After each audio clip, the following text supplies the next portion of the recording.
What's up, everybody? It's Kavon from FunctionalFitnessVA, and today we're doing a little silverback row for you.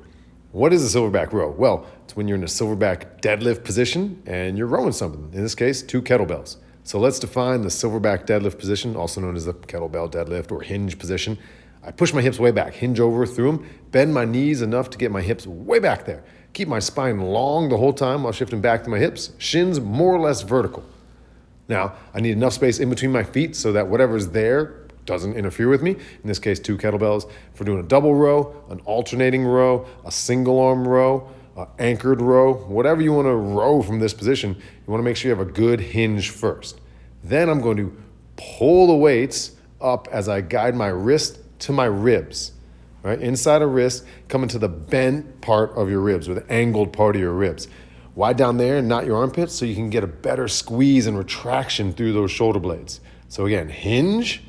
Kettlebells are right below me. You can start with a neutral grip, so thumb up position, or start with a pronated or palms down position and rotate as you go. But either way, at the top, again, wrists come to ribs. I'm squeezing back through my shoulder blades, and I'm also pulling them down towards my hips.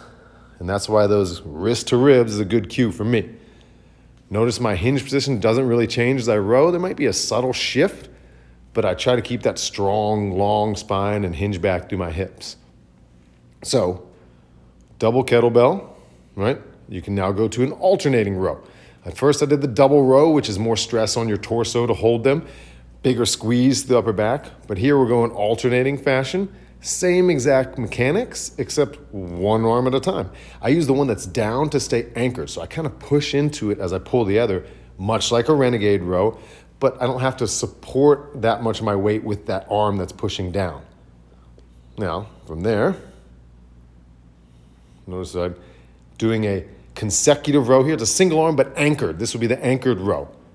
All right, so I'm still pushing down and bracing, so again, my torso and spine don't have to carry too much the weight of the kettlebells, but I am hinged, so my legs are holding me up, and my spine does stay long, and it's more work than doing a full supported row.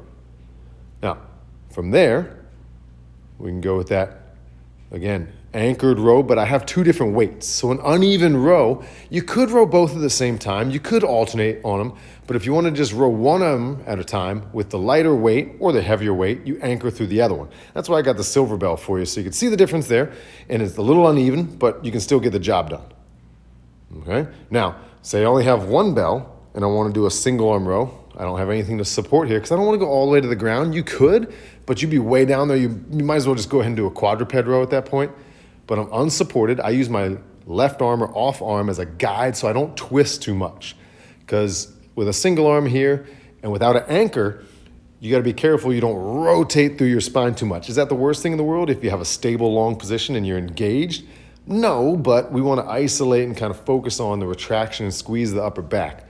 So I'm anchoring, air quotes on that, in the air with that one arm visually so I don't twist and pulling and squeezing. So those are a couple different versions of the silverback row.